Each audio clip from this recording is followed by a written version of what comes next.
നമസ്കാരം, ഫാസ്റ്റ് ന്യൂസിലേക്ക് സ്വാഗതം. പന്തീരങ്കാവ് ഗാർഹിക പീഡന കേസിലെ യുവതിക്ക് വീണ്ടും ഭർത്താവിന്റെ മർദ്ദനം. കറിയിൽ ഉപ്പില്ലെന്ന് ആരോപിച്ചായിരുന്നു മർദ്ദനം. യുവതി കോഴിക്കോട് മെഡിക്കൽ കോളേജ് ആശുപത്രിയിൽ ചികിത്സ തേടി. ഭർത്താവ് രാഹുലിനെ പോലീസ് കസ്റ്റഡിയിലെടുത്തു. വാട്സ്ആപ്പ് ഹാക്ക് ചെയ്ത് പണം തട്ടുന്ന മാഫിയ സംഘം സംസ്ഥാനത്ത് വിലസുമ്പോൾ കൈമലർത്തി പോലീസ്. സൂക്ഷിക്കണമെന്ന മുന്നറിയിപ്പിനപ്പുറം കാര്യമായ തുടർ നടപടികളൊന്നും സ്വീകരിക്കാൻ പോലീസിന് കഴിയുന്നില്ല. അക്കൌണ്ടിൽ നിന്ന് പണം നഷ്ടപ്പെട്ടവരോട് ബാങ്കുകളും കൈമലർത്തുകയാണ്. ഹാക്ക് ചെയ്ത വാട്സ്ആപ്പിന്റെ നിയന്ത്രണം തിരികെ ലഭിക്കാൻ എത്ര സമയമെടുക്കുമെന്നും നിശ്ചയമില്ല. തൃശൂർ നാട്ടികയിൽ ലോറി പാഞ്ഞുകയറി 5 പേർക്ക് ദാരുണാന്ത്യം. അപകടം പുലർച്ചെ. മരിച്ചത് റോഡരികിൽ ഉറങ്ങിക്കിടന്ന നാടോടി സംഘം. അപകടമുണ്ടാക്കിയത് കണ്ണൂരിൽ നിന്ന് തടി കയറ്റി വന്ന ലോറി. അപകടമുണ്ടാക്കിയ വാഹനം ഓടിച്ചത് ക്ലീനറാണെന്നും ഡ്രൈവറും ക്ലീനറും മദ്യപിച്ചിരുന്നതായും പോലീസ്. കണ്ണൂർ സ്വദേശികളായ ക്ലീനർ അലക്സ്, ഡ്രൈവർ ജോസ് എന്നിവർ കസ്റ്റഡിയിൽ. കണ്ണൂർ മുൻ ADM നവീൻ ബാബുവിന്റെ മരണവുമായി ബന്ധപ്പെട്ട കേസിൽ തെളിവുകൾ സംരക്ഷിക്കണമെന്നാവശ്യപ്പെട്ട് കുടുംബം നൽകിയ ഹർജി ഇന്ന് കോടതി പരിഗണിക്കും. ആത്മഹത്യാ പ്രേരണ കുറ്റം ചുമത്തപ്പെട്ട PP ദിവ്യ, ജില്ലാ collector Arun K Vijayan, TV Prashanth എന്നിവരുടെ ഫോൺ കോൾ, ടവർ ലൊക്കേഷൻ വിവരങ്ങൾ സംരക്ഷിക്കാൻ കോടതി നിർദ്ദേശിക്കണമെന്നാണ് ആവശ്യം. പരസ്യ ചേരിപ്പോരിനിടെ നിർണായക BJP യോഗം കൊച്ചിയിൽ തുടങ്ങി. പാലക്കാട്ട് എങ്ങനെ വോട്ട് കുറഞ്ഞതെന്ന വിലയിരുത്തൽ പ്രധാന അജണ്ട. തോൽവിക്ക് ശേഷമുള്ള പ്രസ്താവനാ യുദ്ധങ്ങൾ ചർച്ചയാകും. തെരഞ്ഞെടുപ്പ് പ്രചരണത്തിൽ വീഴ്ച ഉണ്ടായിട്ടില്ലെന്ന് പാലക്കാട്ടെ BJP സ്ഥാനാർത്ഥി C കൃഷ്ണകുമാർ. ശോഭാ സുരേന്ദ്രൻ പ്രചരണത്തിൽ സജീവമായിരുന്നു. BJP ഒറ്റക്കെട്ടായാണ് തിരഞ്ഞെടുപ്പിനെ നേരിട്ടത്. വീഴ്ച ഉണ്ടായതായി ആർക്കും പരാതിയില്ല. സ്ഥാനാർത്ഥി എന്ന നിലയിൽ തനിക്കും പരാതിയില്ലെന്ന് C കൃഷ്ണകുമാർ. പാലക്കാട് ഉപതെരഞ്ഞെടുപ്പിൽ തന്നെ ഏൽപ്പിച്ച ജോലി കൃത്യമായി ചെയ്തിട്ടുണ്ടെന്ന് ശോഭാ സുരേന്ദ്രൻ. ഇക്കാര്യം സംസ്ഥാന അധ്യക്ഷൻ തന്നെ പറഞ്ഞിട്ടുണ്ട്. കേന്ദ്ര സംസ്ഥാന നേതൃത്വം ഏൽപ്പിച്ച കാര്യങ്ങൾ ചെയ്തെന്ന ആത്മവിശ്വാസമുള്ള സാധാരണക്കാരിയാണ് താനെന്നും ശോഭാ സുരേന്ദ്രൻ. പാലക്കാട് തോൽവിക്ക് കാരണം പൊളിറ്റിക്കൽ ഇസ്ലാം എന്ന് PC ജോർജ്. താനിത് നേരത്തെ അനുഭവിച്ചതാണ്. തോൽവിയിൽ K സുരേന്ദ്രൻ മാറണം എന്നില്ലെന്നും ജയം ഉണ്ടായപ്പോൾ പ്രൊമോഷൻ കൊടുത്തിട്ടില്ലെന്നും PC ജോർജ്. BJP നേതൃത്വത്തിനെതിരെ കോഴിക്കോട് പോസ്റ്റർ. BJP ജില്ലാ കമ്മിറ്റി ഓഫീസിന് മുൻപിലും പ്രസ് ക്ലബിന് സമീപത്തുമാണ് പോസ്റ്റർ പതിപ്പിച്ചത്. BJPയെ രക്ഷിക്കൂ എന്നതാണ് പോസ്റ്ററിലെ ആവശ്യം. BJP പ്രവർത്തകർ എത്തി പോസ്റ്റർ നീക്കി. പാലക്കാട് നഗരസഭയിൽ കോൺഗ്രസിന് ഒരു സീറ്റ് അധികം നേടാനാകുമോ എന്ന് വെല്ലുവിളിക്കുന്നുവെന്ന് ശോഭാ സുരേന്ദ്രൻ. അടുത്ത തദ്ദേശ തെരഞ്ഞെടുപ്പിൽ തിരുവനന്തപുരം, തൃശൂർ കോർപ്പറേഷനുകൾ BJP ഭരിക്കുമെന്നും ശോഭ. ഭരണഘടനയുടെ 75ാം വാർഷിക ആഘോഷങ്ങൾക്ക് തുടക്കം. സംയുക്ത സമ്മേളനത്തെ രാഷ്ട്രപതി അഭിസംബോധന ചെയ്തു. ഭരണഘടന രാജ്യത്തിന്റെ നെടുംതൂണെന്ന് രാഷ്ട്രപതി. നാണയവും സ്റ്റാമ്പും ഭരണഘടനയുടെ സംസ്കൃത പതിപ്പും പുറത്തിറക്കി. ഉപതെരഞ്ഞെടുപ്പ് ദിനത്തിലെ ആത്മകഥാ വിവാദം. ആസൂത്രിത ഗൂഢാലോചന നടന്നെന്ന് ആവർത്തിച്ച് EP ജയരാജൻ. പാർട്ടിക്ക് അകത്തും പുറത്തും തന്നെ ദുർബലപ്പെടുത്തുകയാണ് ലക്ഷ്യം. വ്യക്തമായ സൂചന കിട്ടിയാൽ ഗൂഢാലോചനയ്ക്ക് പിന്നിൽ ആരെന്ന് പറഞ്ഞ് പുറത്തു പറയുമെന്നും EP ജയരാജൻ. പ്രസാധകർ പാലിക്കേണ്ട മര്യാദ DC ബുക്സ് പാലിച്ചില്ല. ഒരു വരി പോലും പ്രസിദ്ധീകരിക്കാനായി ആർക്കും നൽകിയിട്ടില്ലെന്നും EP ജയരാജന്റെ ആത്മകഥാ വിവാദത്തിൽ പ്രാഥമിക റിപ്പോർട്ട് DGPക്ക് കൈമാറി. കോട്ടയം SP ഷാഹുൽ ഹമീദാണ് റിപ്പോർട്ട് കൈമാറിയത്. നേരത്തെ രവി DCയുടെ മൊഴി അന്വേഷണ സംഘം രേഖപ്പെടുത്തിയിരുന്നു. അതിനിടെ പബ്ലിക്കേഷൻസ് വിഭാഗം മേധാവി AV ശ്രീകുമാറിനെ DC ബുക്സ് സസ്പെൻഡ് ചെയ്തു. നടപടി ആഭ്യന്തര അന്വേഷണത്തിന്റെ ഭാഗമെന്നാണ് സൂചന. വയനാട് പുനരധിവാസത്തിന് ഭൂമി ഏറ്റെടുക്കുന്നതിന് എതിരായ ഹർജി ഇന്ന് ഹൈക്കോടതിയിൽ. കോടതിയെ സമീപിച്ചത് എൽസൺ ഹാരിസൺ എസ്റ്റേറ്റ് ഉടമകൾ. ശബരിമലയിൽ ഇന്നും വൻ ഭക്തജന തിരക്ക്. ഇതുവരെ 75,000 തീർത്ഥാടകരാണ് 18ാം പടി കടന്ന് ദർശനത്തിനെത്തിയത്. 50,000-ഓളം പേർ വിർച്വൽ ക്യൂ വഴിയും 11,000 തീർത്ഥാടകർ തത്സമയ സ്പോട്ട് ബുക്കിംഗിലൂടെയും ദർശനത്തിനെത്തി. കഴിഞ്ഞ വാരാന്ത്യത്തിൽ തുടങ്ങിയ തിരക്ക് ഇനിയും കുറഞ്ഞിട്ടില്ല. ശബരിമല സന്നിധാനത്ത് ഏറ്റവും ക്ലേശമേറിയ സേവനങ്ങളിൽ ഒന്നാണ് 18ാം പടി ഡ്യൂട്ടി. 18ാം പടി ഡ്യൂട്ടിയുടെ ഏറ്റവും 18ാം പടിയിലൂടെ ഏറ്റവും വേഗത്തിൽ ഭക്തരെ കടത്തിവിട്ടാൽ സന്നിധാനം മുതൽ പമ്പ വരെയുള്ള ഇടങ്ങളിലെ തിരക്ക് കുറയ്ക്കാനാകും. 1 മിനിറ്റിൽ 80 പേരെങ്കിലും പടി ചവിട്ടിയാൽ തിരക്ക് നിയന്ത്രണ വിധേയമെന്നാണ് കണക്ക്. ശാരീരിക അധ്വാനം ഏറെയുള്ളതിനാൽ 15 മിനിറ്റ് ഇടവേളകളിൽ പോലീസ് ഉദ്യോഗസ്ഥരെ മാറ്റും. ഏലയ്ക്കയ്ക്ക് വില കൂടുന്നു. ഒരു മാസത്തിനിടെ 1000 രൂപ വർദ്ധിച്ച് കിലോയ്ക്ക് 3000 കടന്നു. ഉൽപാദനം കുറഞ്ഞതിനാൽ വില വർധന ഗുണം ചെയ്യുന്നില്ലെന്ന് കർഷകർ. റബ്ബർ വിഷയം വീണ്ടും ഉയർത്തി കത്തോലിക്ക സഭ. റബ്ബർ വിലയുടെ കാര്യത്തിൽ സർക്കാർ വാക്കു പാലിക്കണമെന്നും റബ്ബറിന്റെ താങ്ങുവില 250 രൂപ ആക്കണമെന്നുമാണ് ആവശ്യം. കേന്ദ്ര സംസ്ഥാന സർക്കാരുകൾ കർഷകരെ വഞ്ചിക്കുകയാണെന്നും വിഷയത്തിൽ പ്രക്ഷോഭം സംഘടിപ്പിക്കുമെന്നും കത്തോലിക്ക Congress global director father Philip കവിയിൽ പ്രതികരിച്ചു. കൂത്തുപറമ്പ് രക്തസാക്ഷികളെ അവഹേളിക്കുന്നത് ദൌത്യമായി ചിലർ ഏറ്റെടുത്തെന്ന് മുഖ്യമന്ത്രി പിണറായി വിജയൻ. ചരിത്രത്തിൽ നിന്നും പാഠം പഠിക്കാത്തവരാണ് അവർ. ജനങ്ങളെ ഭിന്നിപ്പിക്കുന്ന നടപടികളാണ് കേന്ദ്രം സ്വീകരിക്കുന്നതെന്നും വർഗീയ സംഘർഷം ഉണ്ടാക്കാനുള്ള ശ്രമം നടത്തുന്നെന്നും മുഖ്യമന്ത്രി പറഞ്ഞു. കൂത്തുപറമ്പ് അനുസ്മരണ പരിപാടിയിൽ സംസാരിക്കുകയായിരുന്നു അദ്ദേഹം. കണ്ണൂർ വളപട്ടണത്തെ വ്യാപാരിയുടെ വീട്ടിലെ കവർച്ച. പ്രതികൾക്ക് വേണ്ടിയുള്ള തിരച്ചിൽ ഊർജിതമാക്കി പോലീസ്. ACP രത്നകുമാറിന്റെ നേതൃത്വത്തിലുള്ള 19 അംഗ സംഘമാണ് കേസ് അന്വേഷിക്കുക. വീട്ടിലെ തൊഴിലാളികളുടെയും ബന്ധുക്കളുടെയും മൊഴിയെടുത്തു. അഷ്റഫിന്റെ വീട്ടിലെ CCTV ദൃശ്യങ്ങൾ വ്യക്തമല്ലാത്തത് പ്രതിസന്ധിയെന്ന് പോലീസ്.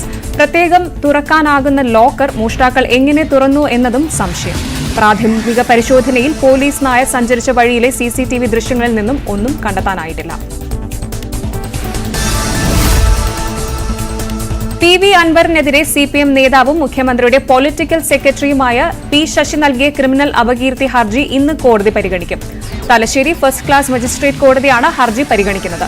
PV അൻവറിന്റെ ആരോപണങ്ങൾക്ക് എതിരെ കഴിഞ്ഞ ഒക്ടോബർ 3-ന് വക്കീൽ നോട്ടീസ് അയച്ചിരുന്നു. ആരോപണങ്ങൾ പിൻവലിച്ച് മാപ്പു പറയണമെന്നായിരുന്നു ആവശ്യം.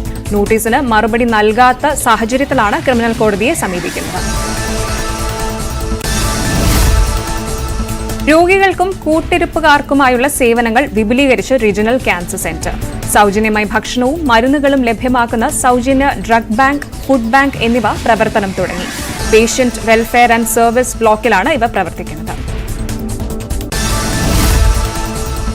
ദുരന്ത സാധ്യതാ മേഖലകളിൽ പ്രകൃതിക്ക് അനുയോജ്യമായ നിർമ്മാണങ്ങളെ പ്രോത്സാഹിപ്പിക്കണമെന്ന് ഇന്ത്യൻ ഇൻസ്റ്റിറ്റ്യൂട്ട് ഓഫ് ആർക്കിടെക്ട്സ്. ഈ വിഷയങ്ങൾ ഉൾപ്പെടെ ചർച്ച ചെയ്യുന്ന സംഘടനയുടെ ദക്ഷിണ മേഖലാ സമ്മേളനം 29-30 തീയതികളിൽ വയനാട്ടിൽ നടക്കും. സാമൂഹ്യ പ്രതിബദ്ധതയുടെ നിർമ്മാണങ്ങൾ പരുവപ്പെടുത്തുക, പരിമിതപ്പെടുത്തുക എന്നതാണ് സമ്മേളന പ്രമേയമെന്ന് ഭാരവാഹികൾ. സംസ്ഥാനത്ത് പലയിടത്തും ശക്തമായ മഴ. 8 ജില്ലകളിൽ യെല്ലോ അലർട്ട്. തിരുവനന്തപുരം, കൊല്ലം, പത്തനംതിട്ട, ഇടുക്കി, എറണാകുളം, തൃശൂർ, പാലക്കാട്, മലപ്പുറം ജില്ലകളിലാണ് യെല്ലോ അലർട്ട്. 24 മണിക്കൂറിൽ 64.5 മില്ലിമീറ്റർ മുതൽ 115.5 മില്ലിമീറ്റർ വരെ മഴ ലഭിച്ചേക്കുമെന്ന് മുന്നറിയിപ്പ്. അടുത്ത 5 ദിവസം മഴ തുടരും. ദേശീയ വാർത്തകൾ. ഝാൻസിയിലെ മഹാറാണി ലക്ഷ്മിബായി മെഡിക്കൽ കോളേജിലെ ശിശു സംരക്ഷണ കേന്ദ്രത്തിലുണ്ടായ അഗ്നിബാധയെ തുടർന്ന് കൊല്ലപ്പെട്ട പിഞ്ചു കുഞ്ഞുങ്ങളുടെ എണ്ണം 17ആയി. നവംബർ 14-നുണ്ടായ അഗ്നിബാധയിൽ 39 നവജാത ശിശുക്കളാണ് മെഡിക്കൽ കോളേജിലെ നിയോനാറ്റൽ വിഭാഗത്തിൽ നിന്ന് രക്ഷിച്ചത്. ഇവരിൽ 2 പേർ മരണത്തിന് കീഴടങ്ങി എന്നാണ് medical college principal doctor Narendra Singh Sengar വിശദമാക്കുന്നത്. ആൻഡമാൻ കടലിൽ ഇന്ത്യൻ കോസ്റ്റ് ഗാർഡിന്റെ മയക്കുമരുന്ന് വേട്ട. മത്സ്യബന്ധന ബോട്ടിൽ നിന്ന് ഏകദേശം 5 ടണ്ണോളം മയക്കുമരുന്ന് ഇന്ത്യൻ കോസ്റ്റ് ഗാർഡ് പിടികൂടിയതായി പ്രതിരോധ ഉദ്യോഗസ്ഥർ അറിയിച്ചു. ഇന്ത്യൻ കോസ്റ്റ് ഗാർഡിന്റെ എക്കാലത്തെയും വലിയ മയക്കുമരുന്ന് വേട്ടയാണ് ഇതെന്നും പ്രതിരോധ ഉദ്യോഗസ്ഥർ അറിയിച്ചു. ഇതുമായി ബന്ധപ്പെട്ട കൂടുതൽ വിവരങ്ങൾ ലഭ്യമായിട്ടില്ല. Reserve bank governor Shaktikanta Das ആശുപത്രിയിൽ നെഞ്ചുവേദനയെ തുടർന്ന് ഇന്നലെയാണ് ചെന്നൈയിലെ ആശുപത്രിയിൽ പ്രവേശിപ്പിച്ചത്. ആരോഗ്യനില തൃപ്തികരം. ഗുജറാത്ത് സർക്കാർ ജയിലിലടച്ച മാധ്യമപ്രവർത്തകന് പോലീസ് ചുമത്തിയ പുതിയ കേസിൽ മുൻകൂർ ജാമ്യം. ദി ഹിന്ദു പത്രത്തിന്റെ ലേഖകൻ മഹേഷ് ലങ്കായക്കാണ് അഹമ്മദാബാദ് സെഷൻസ് കോടതി ജാമ്യം കൊടുത്തത്. പണം തട്ടിയെന്ന പരാതിയിലാണ് പുതിയ കേസ്. ഗവൺമെന്റ് രേഖകൾ കൈവശപ്പെടുത്തിയെന്ന് ആരോപിച്ചായിരുന്നു ആദ്യത്തെ കേസ്. വ്യാജ കമ്പനികളുണ്ടാക്കി നികുതി വെട്ടിച്ചതിന് മറ്റൊരു കേസും നിലവിലുണ്ട്. ഡൽഹിയിലെ വായുമലിനീകരണം രൂക്ഷം. വിദ്യാഭ്യാസ സ്ഥാപനങ്ങളുടെ പ്രവർത്തനങ്ങൾക്ക് ഇളവുകൾ പ്രഖ്യാപിച്ച് ഡൽഹി സർക്കാർ. Commission for air quality management നിർദ്ദേശപ്രകാരമാണ് നടപടി. ഇതനുസരിച്ച് 1 മുതൽ +2 വരെയുള്ള ക്ലാസുകൾക്ക് ഓൺലൈനായും ഓഫ്ലൈനായും ക്ലാസുകൾ നടക്കും. അതേസമയം ഗുരുഗ്രാം, ഫരീദാബാദ്, ഗാസിയാബാദ്, ഗൌതം ബുദ്ധാനഗർ എന്നിവിടങ്ങളിലെ വിദ്യാഭ്യാസ സ്ഥാപനങ്ങൾക്ക് ഓൺലൈൻ ക്ലാസുകൾ മാത്രമായിരിക്കുമെന്നും അറിയിപ്പുണ്ട്. പാൻ കാർഡ് പുതിയ രൂപത്തിൽ അവതരിപ്പിക്കുമെന്ന് കേന്ദ്ര സർക്കാർ. QR കോഡുള്ള പാൻ കാർഡ് തയ്യാറാക്കാനാണ് തീരുമാനം. പാൻ 2.0 പ്രോജക്ടിന് കേന്ദ്ര മന്ത്രിസഭ അംഗീകാരം നൽകിയെന്ന് അശ്വിനി വൈഷ്ണവ് അറിയിച്ചു. പ്രധാനമന്ത്രി നരേന്ദ്രമോദി അധ്യക്ഷനായ സാമ്പത്തിക കാര്യ ക്യാബിനറ്റ് കമ്മിറ്റിയാണ് പുതിയ പാൻ കാർഡ് പദ്ധതി നടപ്പിലാക്കാൻ തീരുമാനിച്ചത്. QR കോഡുള്ള പാൻ കാർഡിലേക്ക് സൗജന്യമായി അപ്ഗ്രേഡ് ചെയ്യുന്ന പദ്ധതിയാണ് പാൻ 2.0. തമിഴ്നാട്ടിൽ കോഴിയെ ചൊല്ലിയുള്ള തർക്കത്തെ തുടർന്ന് വയോധികനെ തല്ലിക്കൊന്നു. 82 വയസ്സുകാരനായ മുരുകയ്യനാണ് കൊല്ലപ്പെട്ടത്. തഞ്ചാവൂർ ജില്ലയിലെ കുംഭകോണത്താണ് സംഭവം. സംഭവത്തിൽ അയൽക്കാരായ 3 പ്രതികൾ അറസ്റ്റിൽ. രഹസ്യമായി കടത്തിക്കൊണ്ടുവന്ന സ്വർണം മുംബൈ വിമാനത്താവളത്തിൽ പിടികൂടി. 2.714 കോടി രൂപ വില വരുന്ന 4 കിലോഗ്രാമോളം സ്വർണമാണ് പരിശോധനയ്ക്കിടെ പിടികൂടിയത്. സ്വർണ്ണക്കടത്ത് തടയാൻ ലക്ഷ്യമിട്ട് എയർ ഇന്റലിജൻസ് യൂണിറ്റ് സ്വീകരിച്ചു വരികയായിരുന്ന നടപടികളുടെ ഭാഗമായി യാത്രക്കാരുടെ വിവരങ്ങൾ പരിശോധിച്ച് നിരീക്ഷണം നടത്തുന്നുണ്ടായിരുന്നു. രാജ്യത്തെ വിറപ്പിച്ച മുംബൈ ഭീകരാക്രമണം കഴിഞ്ഞിട്ട് 16 വർഷം. പാക് ഭീകരർ നടത്തിയ കൂട്ടക്കുരുതിയിൽ പൊലിഞ്ഞത് 166 ജീവൻ.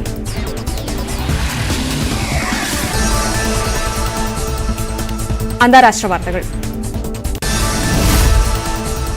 മെക്സിക്കോയ്ക്കും കാനഡയ്ക്കും ചൈനയ്ക്കും അധിക നികുതി ചുമത്തുമെന്ന് ട്രംപ്.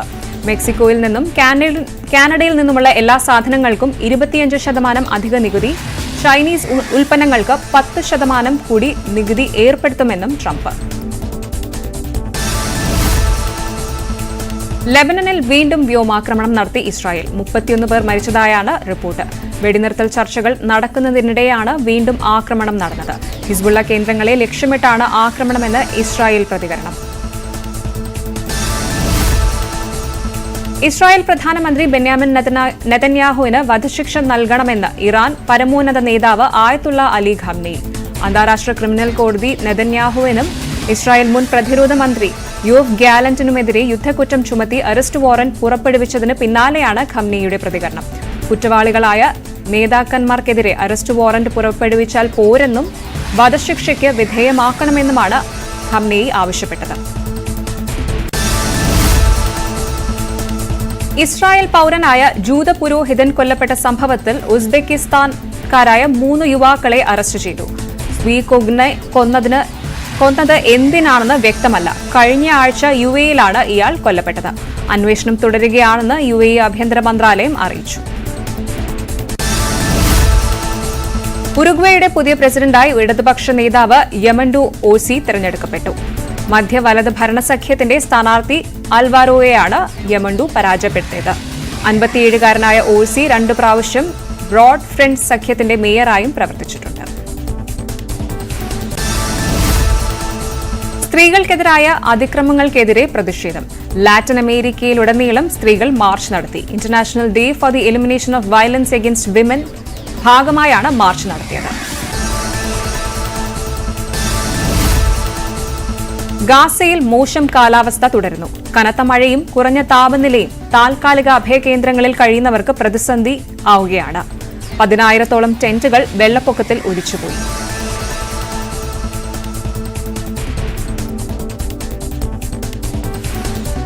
ബിസിനസ് വാർത്തകൾ.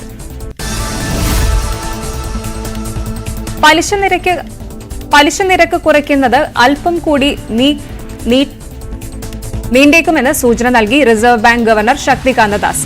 വിലക്കയറ്റം ഉയർന്നു നിൽക്കുന്നതാണ് കാരണം. സെപ്റ്റംബറിലെ വിലക്കയറ്റ തോത് 5.49% അടുത്ത മാസം വരാനിരിക്കുന്ന കണക്കും ഉയർന്നതായിരിക്കുമെന്നും അദ്ദേഹം പറഞ്ഞു. ഡിസംബർ 6-ലെ പണയ നയപ്രഖ്യാപനത്തിൽ പലിശ കുറച്ചേക്കുമെന്ന അനുമാനങ്ങൾക്കിടെയാണ് ഗവർണറുടെ സുപ്രധാന പരാമർശം. കേരള വന ഗവേഷണ സ്ഥാപനത്തിൽ ജോലിക്ക് അവസരം. ഗവേഷണ പദ്ധതിയിൽ പ്രോജക്ട് ഫെലോയുടെ ഒരു താൽക്കാലിക ഒഴിവ്. 2027 ഒക്ടോബർ 19 വരെയാണ് കാലാവധി. നാളെ രാവിലെ 10 മണിക്ക് കേരള വനഗവേഷണ സ്ഥാപനത്തിന്റെ തൃശൂർ പീച്ചിയിലുള്ള ഓഫീസിൽ വെച്ച് ഇന്റർവ്യൂ നടക്കും. ടെക്നോപാർക്കിൽ പ്രയുക്തി ടെക്നോ ഡ്രൈവ് 2024 എന്ന പേരിൽ സൗജന്യ തൊഴിൽമേള സംഘടിപ്പിക്കുന്നു. കേന്ദ്ര സംസ്ഥാന സർക്കാരുകളുടെ സംയുക്ത സംരംഭമായ മോഡൽ കരിയർ സെന്ററാണ് മേള സംഘടിപ്പിക്കുന്നത്. ഈ മാസം 30 രാവിലെ 9 തൊഴിൽമേള ആരംഭിക്കും. വിവിധ സംസ്ഥാനങ്ങളിൽ ബ്രാഞ്ചുകളുള്ള മൾട്ടി സ്റ്റേറ്റ് കോപ്പറേറ്റീവ് സൊസൈറ്റികളെ സൂക്ഷിക്കണമെന്ന് മുഖ്യമന്ത്രി പിണറായി വിജയൻ. രാജ്യത്ത് ആകെയുള്ള 1500 സ്ഥാപനങ്ങളിൽ 44 എണ്ണം 2 വർഷം മുൻപ് പൂട്ടി. നിക്ഷേപകരുടെ 10,000 കോടി രൂപയാണ് ഇങ്ങനെ നഷ്ടപ്പെട്ടതെന്നും മുഖ്യമന്ത്രി